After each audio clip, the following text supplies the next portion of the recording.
시청자 여러분 안녕하십니까? NWS 종합뉴스입니다. 먼저 오늘의 주요 뉴스입니다.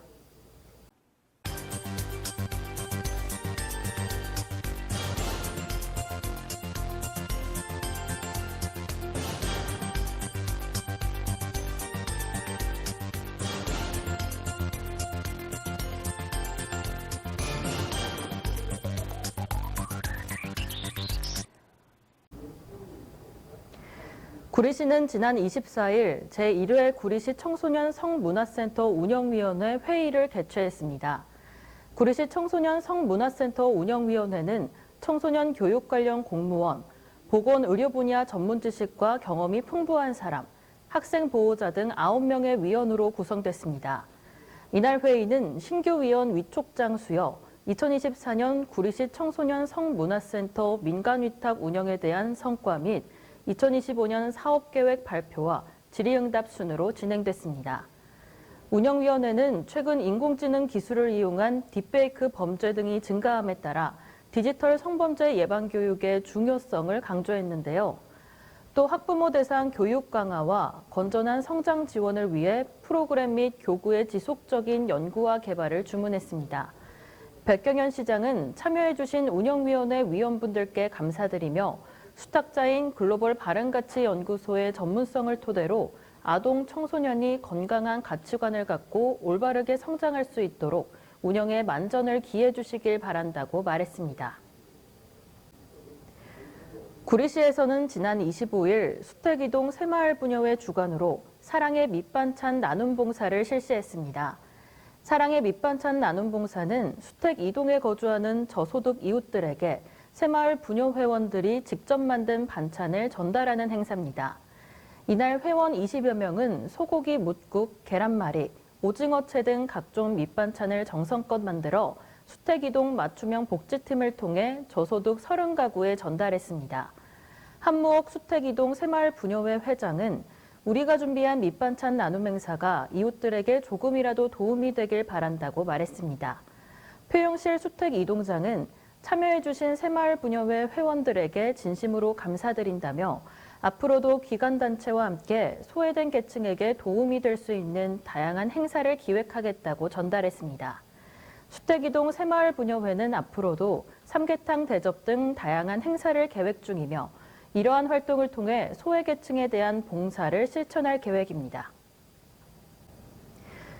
고양특례시 덕양구 고양동은 지난 25일 고양 송죽 라이온스 클럽에서 저소득 노인 가구의 영양 개선을 위해 200만 원 상당의 영양식 음료를 지원했다고 밝혔습니다.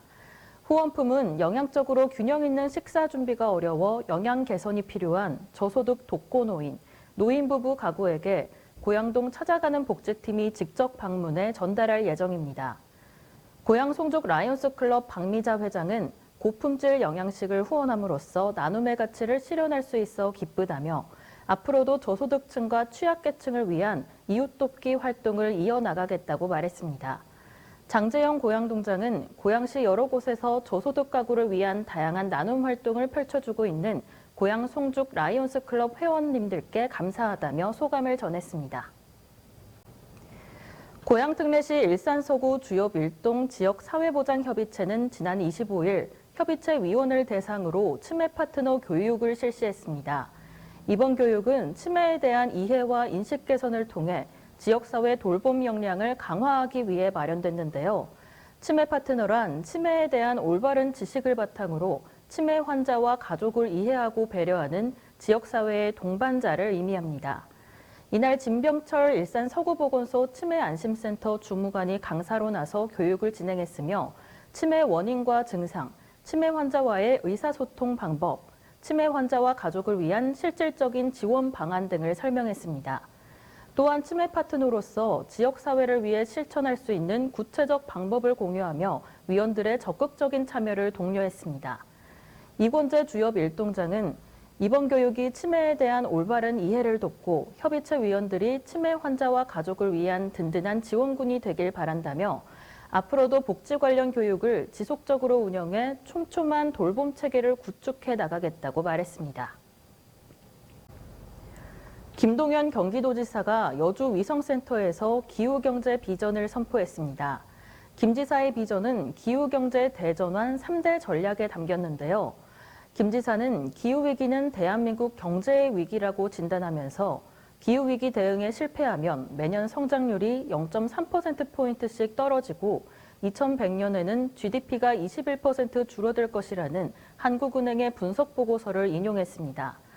그런데도 대한민국은 그간 기후 내란 상태였다고 김 지사는 강도 높게 비판했습니다. 재생에너지 발전 비율은 OECD 최하위, 기후위기 대응 수준도 전 세계 최하위권인 윤석열 정부의 기후 대응 역주행에 대한 비판이었습니다. 그래서 이제는 퀀텀 점프가 필요할 때라고 김 지사는 강조했는데요. 기후경제를 대한민국 경제의 새 이름이라고 규정하면서 3대 전략을 구체적으로 밝혔습니다. 첫째, 기후산업에 최소 400조 원 이상 투자하자고 제안했고요. 둘째, 석탄발전소의 전면 폐지를 말했습니다. 마지막으로 기후경제부 신설로 강력한 기후경제 컨트롤타워 구축을 제안했습니다.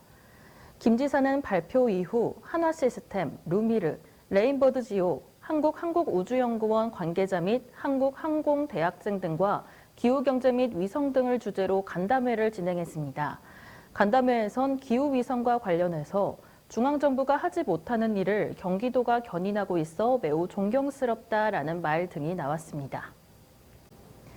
남양주시는 지난 24일 친환경 신재생에너지 자원화 기업인 천일에너지와 임목 폐기물 자원화 협약을 체결했다고 26일 밝혔습니다.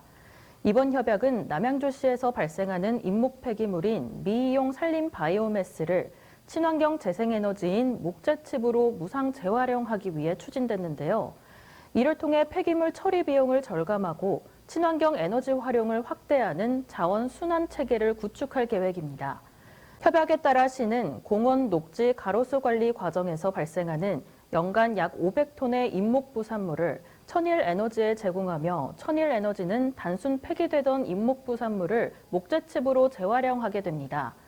이를 통해 그동안 소각 또는 매립 방식으로 처리되던 임목 폐기물을 신재생 에너지원으로 전환함으로써 예산 절감, 탄소 배출 감소, 자원순환 체계 구축 등의 효과가 기대되고 있습니다.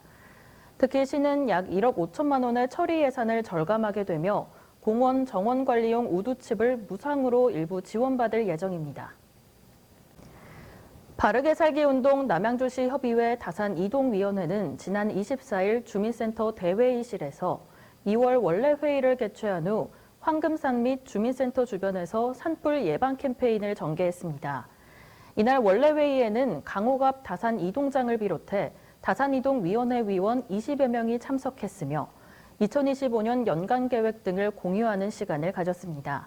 이후 위원 10여 명은 황금산을 방문해 등산로 주변 20개 산불 예방 리본을 직접 설치했으며 나머지 위원들은 주민센터 인근에서 시민들에게 산불 조심 문구가 적힌 물티슈를 배부하며 산불 예방의 중요성을 적극 홍보했습니다. 권순학 다산이동위원장은 봄철을 맞아 야외 활동이 늘어나면서 산불 위험이 커지고 있으니 산불 예방에 적극 동참해 주시길 바란다고 말했습니다. 강호갑 다산이동장은 산불 예방 캠페인에 참여해 주신 모든 분들께 감사드린다며 봄철 산불 예방 활동을 지속적으로 이어나가겠다고 밝혔습니다. 남양주시는 25일 2025 남양주시 상인단체 지원 설명회를 개최했습니다. 설명회에는 20여 개 상인단체를 비롯해 시의원, 경기도시장상권진흥원, 경기신용보증재단, 공공배달앱 관계자 등 50여 명이 참석했습니다. 시는 소상공인을 위한 실질적 맞춤형 지원을 통한 방향에 따라 이날 다양한 시 지원 사업과 공모 사업 등을 상인들에게 공유했습니다. 특히 올해 새롭게 추진되거나 확대되는 지원책이 상인들의 눈길을 끌었는데요.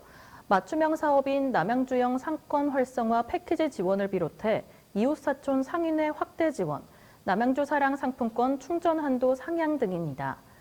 시는 소상공인의 이자 부담 경감을 위한 200억 원 규모의 특례 보증, 2차 보전 지원을 포함해 경영환경 개선 사업, 착한 가격업소 활성화 지원, 상인단체 매니저 지원 등도 추진하고 있습니다. 또 청년 인증기업과 창업기업 성장을 위한 10억 원의 특례 보증 지원도 신설했습니다. 시 관계자는 내수 경기 침체와 고물가, 고금리, 소비 위축 등으로 지역 상권의 어려움이 가중되는 상황이라며 다양하고 체감도 높은 지원을 적극 펴는 등 민생 회복을 위한 지역 경제 활성화에 총력을 다하겠다고 말했습니다. 남양주시의회는 26일 남양주시청 여유당에서 열린 2025년 남양주시 지역자율방재단 정기총회에 참석했습니다. 이날 행사는 조성대 의장과 손정자 의원, 주광덕 남양주시장 및 권영수 남양주시 지역자율방재단장과 본부임원 등 100여 명이 참석했으며 2025년 활동계획 보고, 2024년 활동 영상 시청, 우수단원 표창, 격려 말씀, 역량 강화 교육 순으로 진행됐습니다. 권영수 남양주시 지역자율방재단장은 지난해 활동간 한 건의 안전사고도 발생하지 않은 점이 깊이 감사드리며 올해도 지역별 현안 처리에 있어 안전을 최우선으로 활동해 주시길 당부드린다고 말했습니다. 또한 조성대 의장은 남양주시 지역자율방재단이 진정한 남양주시의 어벤져스라고 격려하며 남양주시 의회도 단장님을 비롯한 단원들과 항상 소통 협력하여 안전하고 살기 좋은 남양주를 만드는 데 함께 노력하겠다고 강조했습니다. 한편 남양주 지역자율방재단은 지난해 전북 완주군 수해복구 지원, 장마철 대비 하천 및 배수로 정비, 설해에 따른 제설 작업, 시립 어린이집 대상 응급처치 및 심폐소생술 교육 등 안전한 남양주를 위한 재난 피해 현장을 돌며 적극적인 복구 활동과 봉사에 앞장서고 있습니다. 경기도와 글로벌 IT 기업 시스코는 AI 산업 활성화를 위해 26일 서울 강남구 시스코 코리아 본사에서 AI 디지털 업무 협약 간담회를 열었습니다. 시스코는 전 세계 300여 개의 지사를 둔 미국의 다국적 기업으로 네트워킹 보안, 협업 제품과 서비스 등을 제공하며 연 매출은 약 77조 원에 이릅니다. 이날 간담회에는 김기병 경기도 AI 국장을 비롯해 시스코의 데이브 웨스트 APJC 지역 총괄 사장 등 임직원 10여 명이 참석해 AI 생태계 조성을 위한 구체적 협력 방안을 논의했습니다. 시스코는 경기도의 AI 스타트업 육성을 위한 업무 협력 의향서를 전달하는 한편 AI 스타트업이 글로벌 경쟁력을 확보할 수 있도록 네트워크 인프라와 AI 기술 지원을 포함한 다양한 협력 방안을 제시했습니다. 이번 협력의 주요 내용은 AI 스타트업 대상 교육 프로그램 운영, 시스코 솔루션 활용 사례 공유 및 기술 협업, 전문가 멘토링 등입니다. 특히 경기도 AI 스타트업 지원 사업과 연계한 시스코 혁신센터의 교육 프로그램을 통해 AI 스타트업의 기술 역량을 강화하고 글로벌 AI 시장으로의 연계성을 높일 계획입니다. NWS 종합뉴스를 마칩니다. 시청해주신 여러분 고맙습니다.